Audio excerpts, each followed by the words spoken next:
It's party time once again on Jennifer Beckstrand's 10-Minute Book Club.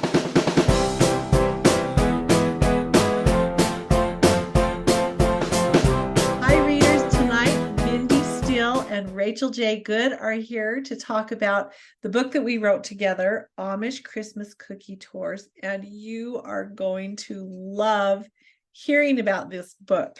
It's just a great Christmas read, heartwarming, and so fun. If you leave a comment or ask a question in the comment section below, you'll automatically be entered to win a copy of Amish Christmas Cookie Tour. Be sure to comment. We love to hear from you, love to hear what you're thinking, just love to interact with you. We're really glad you're here. Please go into my website and sign up for my newsletter because you will be able to download a free book. You can read a little bit more about me and my books and just how much fun I'm having writing romance. Now I'm really excited to introduce Mindy Steele and Rachel J. Good. Mindy, Rachel, thank you so much for being here on Jennifer Beckstrand's 10-Minute Book Club. This is really an honor to have you guys here.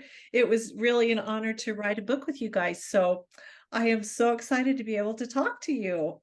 We actually don't talk very often. Not enough. So we are here to celebrate the release of Amish Christmas Cookie Tours, which actually happened 2 weeks ago, but we're celebrating it now because we were all really busy when it came out. So, so I wanted Mindy to tell us kind of how this idea came about and what happened from there.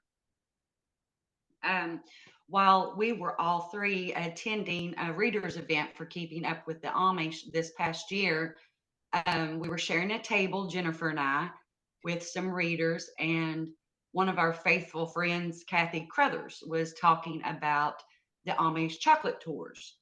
And of course, I'm just sitting here absorbing all this information, thinking this would be a great story. And of course, beside me is Jennifer Beckstrand, who is also wheels are turning in her head as well. So we decided that we would write about the Amish tours together. Um, I was speaking with Rachel that evening, and I have read tons of Rachel's books, and I thought, Rachel would be great at this. So, we pulled Rachel in as well. She was happy to join us. But yeah, it was an idea from a reader who reads all of us, who adores all of us, and comes and sees us to many of our events to write about the Amish tours. So we chose cookies to write about this Christmas anthology. Oh, I love it. So what is an Amish Christmas Cookie Tour? In Lancaster, I have Amish friends that do it in Lancaster, and basically what they do there is buses of tourists come to different houses and businesses, and they come in and they get sample cookies, and then there are things set up in the house to buy. Like my Amish friend, her little daughter makes like ornaments and things for sale, and they sell canned goods and all kinds of products, their quilts, whatever they have. But it's really busy because the whole family has to come in and help, like sell the refreshments, and they sell batches of cookies too. So that's how it goes in Lancaster. Yep. So in Kentucky, I will say that it's not like Chippewa or Ohio or Lancaster. We actually don't have them. So in my story, I created the first ever Amish Christmas Cookie Tour. Me too. Yeah. I had never heard of that. And so I was really excited. And that's actually what happens in my story. They're trying to help Jerry Zimmerman rekindle his faith in humanity. He's lost his faith in humanity. And so he needs money. So Alfie and Benji Petersheim, the twins, decide, hey, maybe we could do this Christmas cookie tour and raise money for Jerry and maybe renew his faith in humanity. So, Rachel, why don't you tell us about your story? Just give us a really brief. I just gave you a brief, brief synopsis of mine. Okay. Mine is called Doggone Cookie Disaster. You can kind of tell what's going to happen from the title, I think. The heroine, Priscilla Miller, is a perfectionist, and she spent all this time getting everything spotless and making her cookies look beautiful. But meanwhile, her neighbor Zeke, a handsome firefighter, I'm sure you'll figure out where that's going, his unruly big giant Great Dane puppy gets loose and chases a kitten into her house. And they're after paw prints and broken cookies and everything. Right before the tour starts, Priscilla has a disaster on her hands, but you'll have to read the book to find out what she does. I love it. Okay, Mindy, how about yours? My short story is called The Cookie Thief. And you'll be introduced to Joe Wickie, who his family owns the bulk food store in Cherry Grove. And since he was young, he's kind of had a thing for Rachel Yoder, who is from Walnut Ridge, which is the neighboring community. Any of you who've read Christmas Grace was already pre-introduced to Rachel.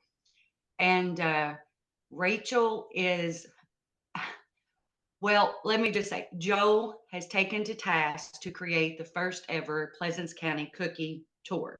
And he's doing it with the English and the Amish. So he has to get so many different businesses to be part of this. And they're splitting the proceeds between the women's shelter and the Amish school system.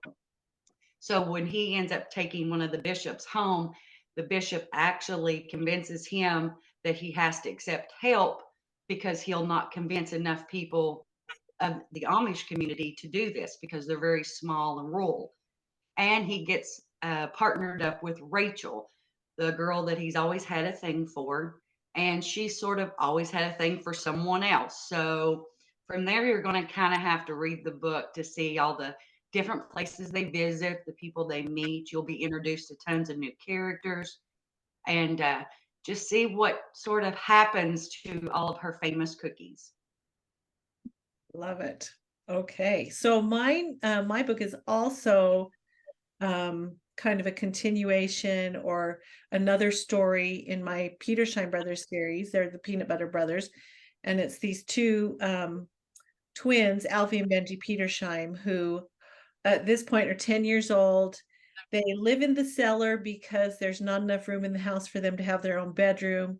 So they're always trying to figure out how to get their own bedroom or get out of the cellar. So that's where that comes. Rachel, is yours a continuation of any story or any series that is already in existence? Yeah, my Green Valley Farmers Market series, the characters that come in to help my heroine Priscilla are from work at the Green Valley Market, and you'll see stories about them coming up. Well, when I did Amish Christmas Miracles, I wrote this story about the twins, Alfie and Benji Petersheim, who were trying to get Mary and Jerry together. And Jerry ended up going back to New York, promising that he would be back to marry Mary at some point. And so I had a reader say, oh, I'd really love to see how that ends up. So that's where mine is from, is actually from a story from Amish Christmas Miracles. Okay, what is something really Christmassy and fun that happens in your book? Does that make sense? That was a really good question, but I can't even think of an answer. Okay, do either of you have? Well, no, I've got one. So in part of the Christmas Cookie Thief, Joel and Rachel are going to different areas, Amish and English businesses, to help gather support.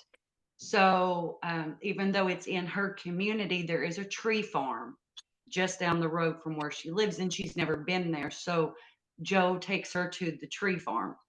So you could sort of imagine, her first glimpse, because it's almost Christmas and, wreaths are being made. There's sleigh rides going on. Trees are being sowed. It's magical. There's a fire pit, hot cocoa. I mean, it's just, you can imagine. It's one of my favorite scenes in the book because we have a tree farm where I grew up called Hutton and Lloyd. So I sort of mimicked it after the experiences that I had there. But yeah, they actually, there's a little sleigh riding going on as they get to know each other a little bit better. But yeah, that's all I'll share. So, Rachel, what about you? Have you got something really Christmassy that happens? Mostly the decorations, Amish are pretty frugal with their decorations. There's no Christmas trees and things like that. But Priscilla puts beautiful poinsettias in the center of each of her white tablecloths, and they're wrapped in gold foil. But unfortunately, the dog knocks them over. And one of the things when people come in to help her, they just shake the dirt off and flip the tablecloths over. So for her, she's having a fit because she's thinking not about all the dirt perfect. underneath that nobody can see, but she knows it's there. I feel like I love events. I love parties and I feel like one thing that was really, maybe, I don't know, I thought it was a good thing with COVID was that we lowered our expectations. My son got married during COVID, and oh, it was a beautiful wedding. But our expectations were a little lower, like if certain people can't come, it's okay. If they're sick, or if we can't do it exactly the way we wanted to, that's okay. And it turns out just as wonderful as if you'd planned for 500 years. And like you said, you've got all this stuff that you just kind of have to be flexible about. And I love that. That's so great. I have for a lot of years been very, very just really intentional about Christmas, and just, oh man, I decorate and we make cookies and we do all this stuff. And I love that. But I've also realized that my expectations just have to be lower so I'm not disappointed. And I don't want to end up on Christmas Eve so exhausted that I can't enjoy what it's really about, which is, of course, the Savior, but also my family and just being with people. And you don't have to even have a tree up to be with your family and have a lovely time, right? Yes. So, yeah, I love that.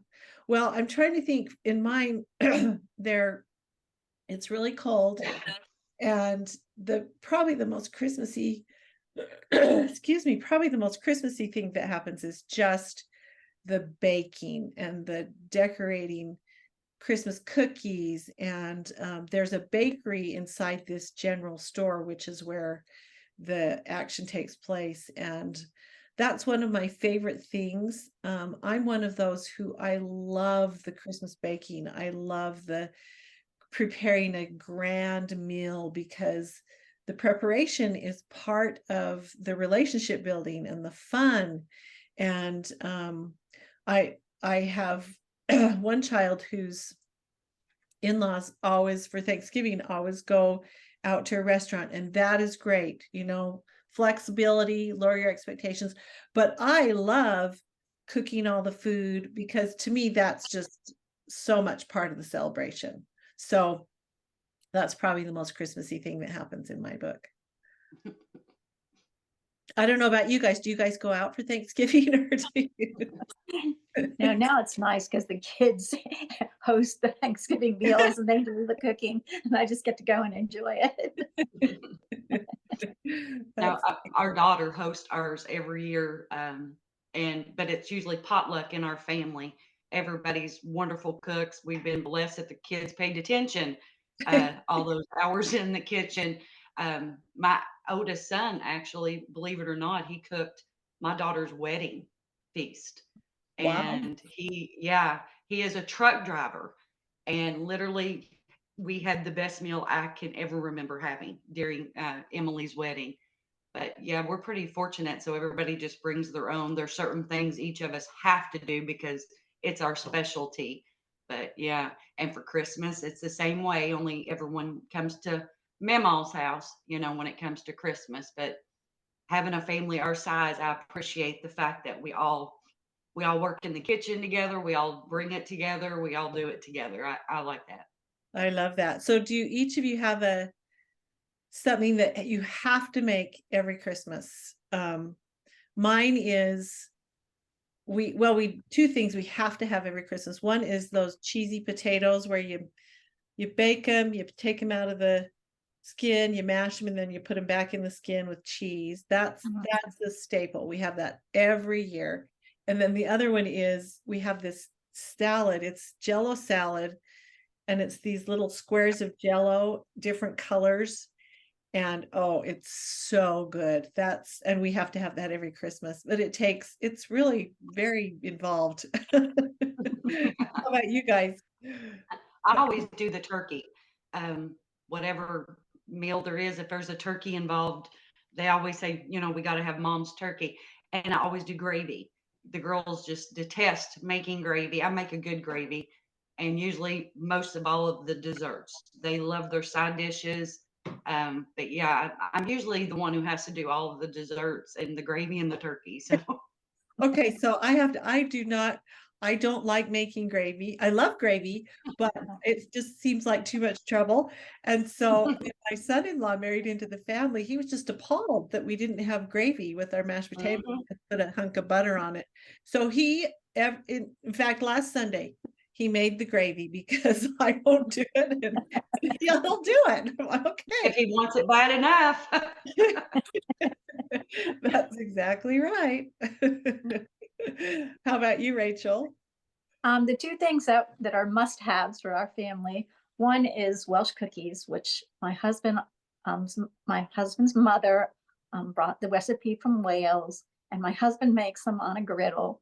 Our kids have learned to make it, but she only taught 2 people how to make it before she died. So they have to pass it on to everybody else. And then the other thing that I make is, it's more like a candy, but it has a lot of, it has Captain Crunch and nuts and marshmallows and a bunch of other stuff in. But Crunch. Oh, I love it already. and then you like make it, stick it in melted white chocolate and harden it in little balls. It's delicious. Yeah, the kids love that. So She had Captain Crunch. I'm going to post these recipes. Will you send me the recipes, or is that Welsh cookie one like secret? That one I probably can't send, but I can send the other one. Okay. Don't give that up, Rachel. Okay, readers, I will post the recipes below in the comments so that you can take a look at those. That sounds amazing. Yes, Christmas, my friend once told me there are 5 aspects of like relationship bonding, and I can't remember the other 4, but food was one of them. That food bonds people together. Don't you think it does? That's true. Mm-hmm. I mean, how else? What other time do we sit and just look at each other while we're eating? It's while we're eating, and then that just engenders all sorts of conversations, and yeah. So The supper table is the most important piece of furniture in a home. ooh, that is a great quote. That is Yeah.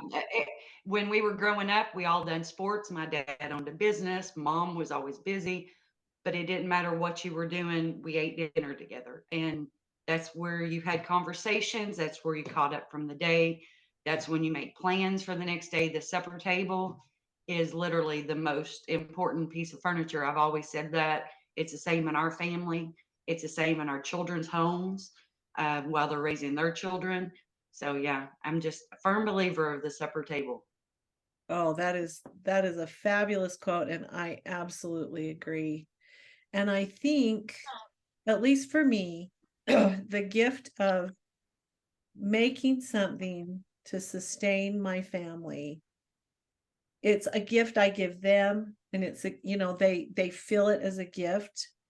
That is just vital, so important. I love it. Okay, I'm gonna cry. All I right. know, right? I was thinking the same thing. Well, this has been so wonderful. Readers, I hope you will pick up Amish Christmas Cookie Tours. I know you're going to love every story. And I have just had so much fun talking with you guys, and we had so much fun writing it.